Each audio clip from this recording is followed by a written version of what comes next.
Hey guys, it's Kyra from KyraWilliamsFitness.com, and today we are doing mountain climbers and X climbers, or cross-body mountain climbers.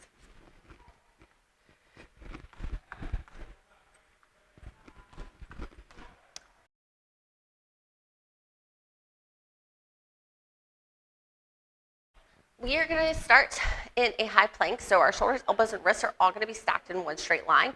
Fingers are going to be spread. We're going to press the earth away so our upper back is engaged. We're going to squeeze our abs. We're going to squeeze our quads. We're going to squeeze our glutes. Then we're simply just going to bring one knee towards our nose. We don't need to tap that foot down, just knee to nose. Going alternating back and forth. For the cross-body version, you're just going to cross towards your opposite elbow. So for more total body exercises like this and workouts you can do from home, sign up for online personal training at KyraWilliamsFitness.com.